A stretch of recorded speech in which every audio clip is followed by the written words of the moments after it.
Deixe-me fazer umas perguntas a você. Por que você vem ao culto? Por que razão você deixa o aconchego do seu lar e vem participar do culto?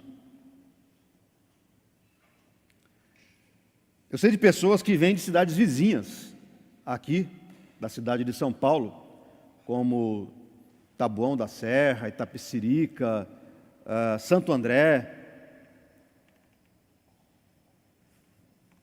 O que nos move a isso? Que força é essa que nos faz acordar cedo, no domingo de manhã, quando a maioria da população reserva esse tempo para o descanso, para dormir até mais tarde, talvez o único dia para se dormir um pouco mais tarde? Que poder é esse que faz com que não fiquemos confortáveis em casa no domingo de manhã, caso por uma razão ou outra não consigamos vir ao culto? Que força é essa que nos deixa incomodados se estivermos no domingo de manhã em casa? Eu não sei se você tem essa sensação, mas parece que está algo estranho quando domingo de manhã ficamos em casa e não estamos no culto. É uma coisa estranha que acontece conosco, pelo menos comigo isso acontece. E talvez você possa pensar, mas você é pastor? Não é bem assim. Não é bem assim. Eu creio que todos, de um jeito ou de outro, sinta esse certo incômodo em não participar do culto no domingo de manhã. O culto talvez seja uma das expressões mais antigas do sagrado. Esse é o tema desse mês, sagrado. E talvez o culto seja aquilo que seja mais sagrado em nossa vida religiosa, em nossa vida cristã. No Antigo Testamento nós temos vários exemplos de manifestações culticas.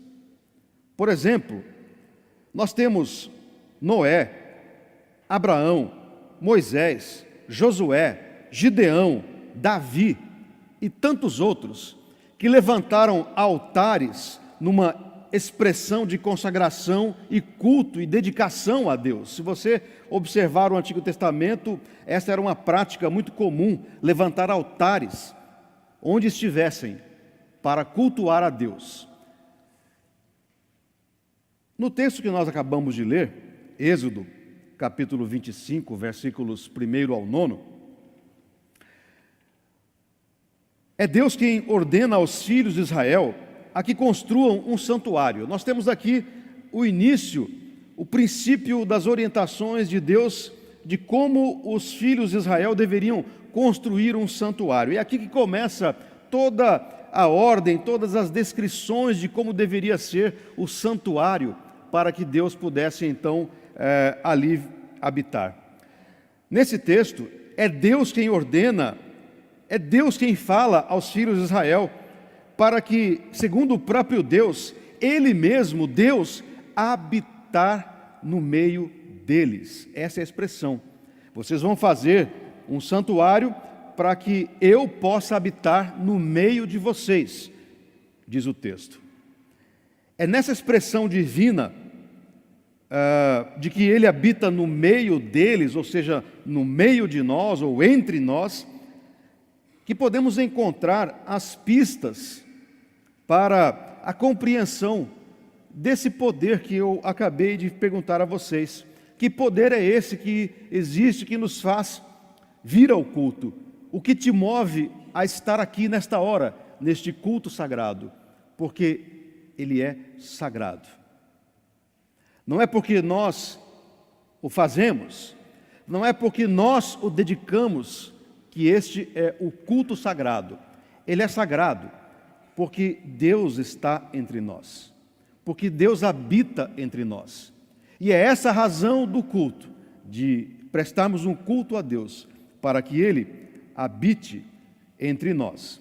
No entanto, é preciso compreender o poder do culto na vida daqueles que creem nele, em Deus. Pois, em primeiro lugar, o culto sagrado é um momento de relacionamento com Ele. O culto é um momento de relacionamento com Deus. Ao ouvir essa afirmação de que o culto é um momento de relacionamento com Deus, talvez você possa não concordar completamente com isso e tenha a intenção ou a inclinação de contra-argumentar mentalmente aí no seu lugar, dizendo: bem, ocorre que nós podemos nos relacionar com Deus e isso não necessariamente precisa ser feito no templo e no culto. Caso você tenha pensado nesses termos, eu sou inclinado a concordar completamente com você. De fato, Deus é livre e pode se relacionar com seus filhos em todo tempo e em qualquer lugar. Lembre-se, Ele é livre, Deus é livre, não se prende a nenhuma regra humana. Nesse sentido, é verdade. Não precisamos estar no culto nem no templo para nos relacionar com Deus. Eu mesmo sou prova disso, Roberto Mauro. Minha primeira conversa com Deus, ou meu primeiro diálogo, meu primeiro relacionamento com Deus, ocorreu justamente no momento da minha conversão. Ocorrida numa noite fria e estrelada em Campo Grande, minha cidade natal. Eu estava sozinho no meio de um terreno descampado, literalmente, sozinho numa noite fria e estrelada no meio de um terreno descampado. E foi ali que a minha vida foi transformada. Até então, até aquela noite fria e estrelada, eu nunca havia entrado num templo evangélico, protestante. Eu não sabia sequer a cor das paredes de um templo, porque nunca havia entrado num deles. E naquela noite fria e estrelada, eu não estava num templo e tampouco estava participando de um culto. Mas foi ali que Deus falou comigo. Contudo, o fato de ser uma verdade, essa de que Deus é livre e fala onde quer e qualquer lugar, o fato de ser uma verdade não faz disso uma regra. Anulando o fato de que o culto é um momento sagrado de relacionamento com Deus. Uma coisa não invalida a outra. A sacralidade do culto, como um momento de relacionamento com Deus, ocorre porque a iniciativa é dele, é de Deus. Não ocorre porque a iniciativa é nossa, não, ao contrário, não somos nós que buscamos a sua presença, mas antes é Deus, rico em amor, que nos busca, é o que nos diz, por exemplo, o manual de culto da IPI do Brasil, a nossa igreja, a nossa denominação. O manual do culto da IPI diz assim: no culto cristão, a iniciativa pertence a Deus. Isso se baseia no fato de que, no relacionamento com o ser humano, é sempre Deus quem dá o primeiro passo. Deus cria, Deus busca, Deus perdoa e Deus dá poder. Sempre que falo disso, sou impactado pela lembrança do texto de Gênesis, capítulo 3, quando o primeiro casal, lá no Éden, depois de terem desobedecido a Deus, se escondem dele por vergonha ao perceberem que estavam nus. E o texto bíblico, Gênesis 3, diz que pela viração do dia, chamou Deus o homem: onde estás? Onde estás? Desde o Éden, a iniciativa do diálogo é sempre de Deus. É Deus quem busca o ser humano, é Deus quem vai atrás do ser humano, não o contrário, jamais o contrário. Portanto, no texto base de nossa meditação, Êxodo 25, de 1 a 9, a iniciativa de construir um santuário não partiu do povo de Israel, mas partiu de Deus, pedindo que o povo, assim, construísse aquele santuário, para que Ele, o Deus Todo-Poderoso, habitasse no meio deles. e ali estabelecesse um diálogo, um relacionamento com o povo de Deus. Foi Ele quem quis habitar com o povo, foi dele a iniciativa de se relacionar. Ainda que Deus se relacione livremente, é no culto sagrado que essa dinâmica acontece em todo o seu esplendor.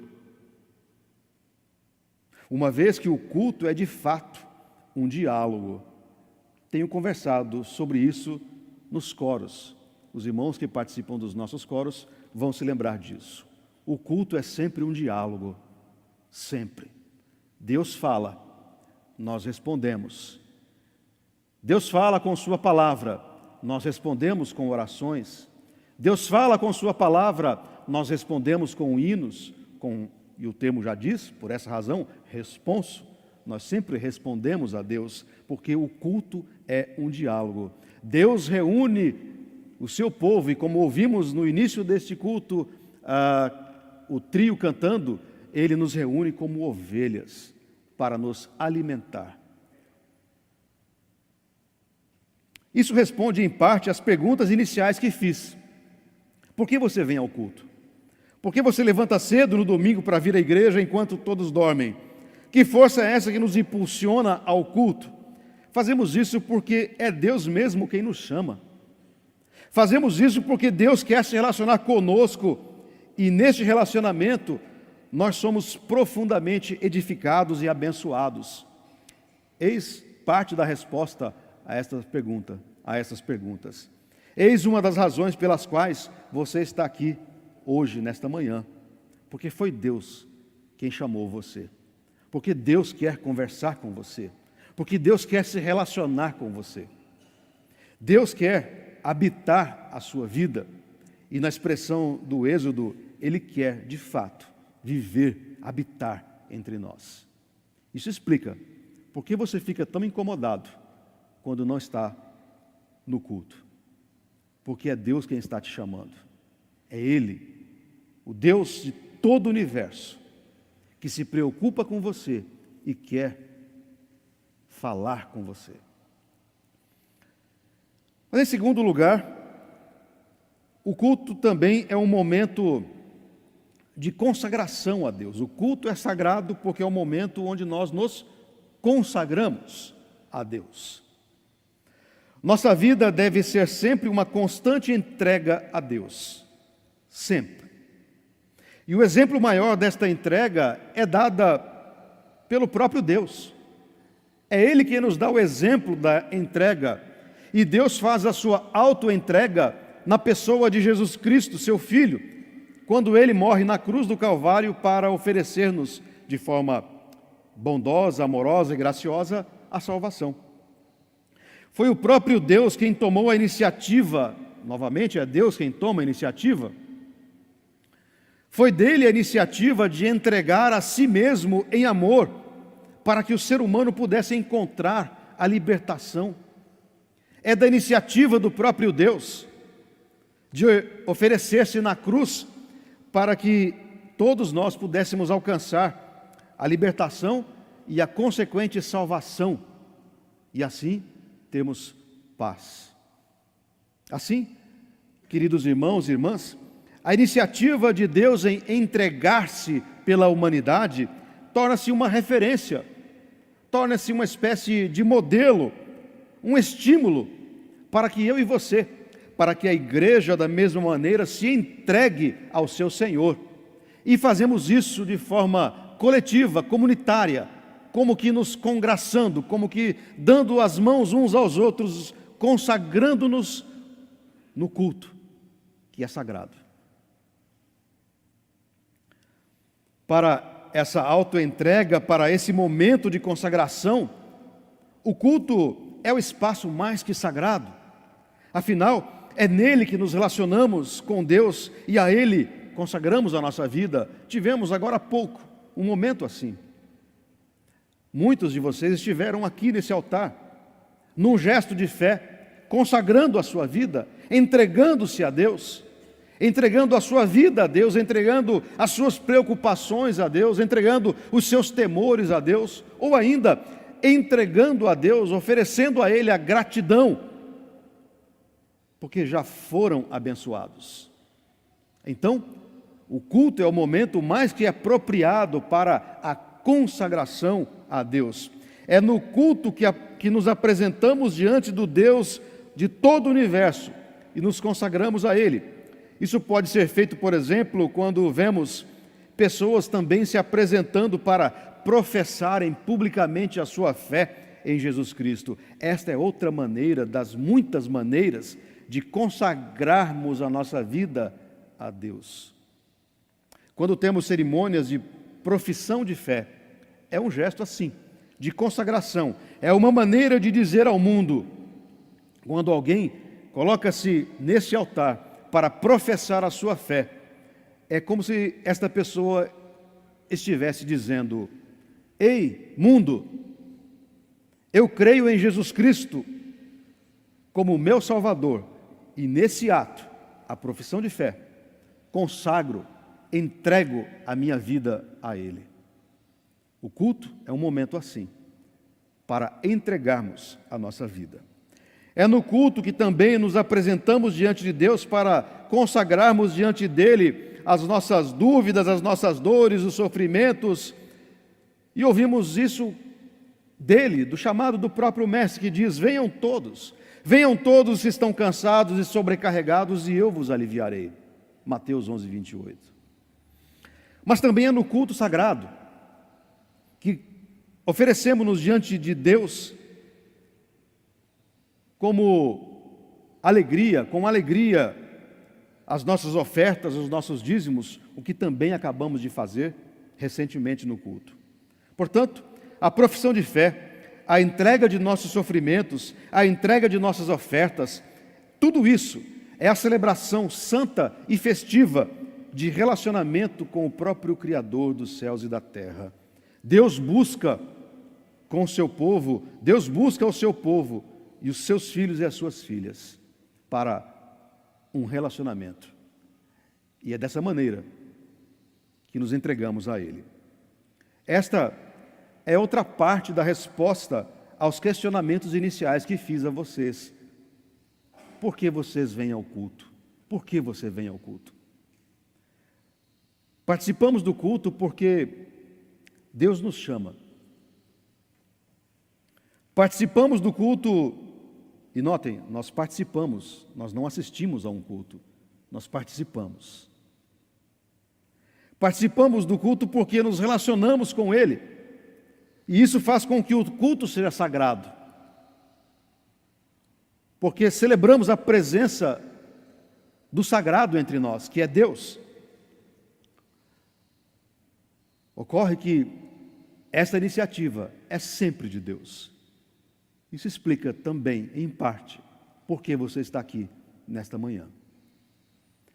A terceira característica e razão pelas quais nós estamos reunidos em culto e você está aqui nesta manhã, é porque o culto é um momento onde os meios de graça se manifestam. É no culto que os meios de graça se manifestam. Sabemos que Deus é livre e que pode abençoar quem, quando e em qualquer lugar e tempo que desejar. Ele é livre. No entanto, o próprio Deus oferece maneiras específicas para abençoar o seu povo. De novo, é dele a iniciativa de abençoar o seu povo e as maneiras pelas quais ele quer abençoar o seu povo. Uma dessas maneiras são os meios de graça. Esse é um termo teológico, mas que nós fazemos sem muito perceber, de que trata-se de um meio de graça. O Catecismo de Westminster define a expressão meios de graça, o que são os meios de graça, como os recursos visíveis e comuns, pelos quais Cristo transmite à sua igreja os benefícios de sua mediação, ou seja, os benefícios da sua morte. Ou seja, os meios de graça são uma maneira visual para que nós enxerguemos uma bênção invisível. Quando nos reunimos em culto sagrado, Deus oferece-nos bênçãos que, invisíveis aos olhos, são revestidas para que possamos visualizá-las. Assim, os estudiosos estão em acordo de que, especialmente os sacramentos, a ceia e o batismo, são meios que Deus oferece ao seu povo para abençoá-los. São maneiras de tornar a bênção algo visível. Esta bênção é visualizada, pois, na água do batismo e nos elementos da ceia. Estes são meios que Deus oferece à sua igreja para abençoá-la. O batismo cristão é a manifestação visual de que morremos para aquilo que nos separava de Deus, o pecado, e ressurgimos para uma novidade de vida em Cristo. É no batismo que isso aparece. Desta maneira, o batismo significa a fidelidade de Deus, a lavagem dos pecados, o renascimento, ou seja, morremos para o pecado e agora revivemos em glória para a vida em Cristo. O vestir as novas vestes de Cristo. Vimos hoje, se alguém está em Cristo, é uma nova criatura. As coisas velhas ficaram para trás, as vestes antigas ficaram para trás, e eis que fomos revestidos por uma nova indumentária que nos torna alvos diante de Deus. O batismo também significa o ser selado pelo Espírito Santo. Nós somos selados no ato do batismo, somos reconhecidos no ato do batismo. E também o batismo significa, por fim, o fazer parte do pacto familiar estabelecido entre Deus e seus filhos. Nós somos filhos adotivos de Deus, porque Deus possui um só filho, o unigênito de Deus, que é Jesus Cristo. No entanto, Deus, em sua infinita misericórdia, graça, amor, permite que nós todos sejamos adotados. E o somos na pessoa de Jesus Cristo. E assim, no batismo, nós somos incluídos nesta grande família que é a Igreja de Deus. Eis a manifestação visível de um meio de graça, o batismo. Outro meio de graça que Deus se utiliza para manifestar a sua bênção ou a sua própria graça é a ceia.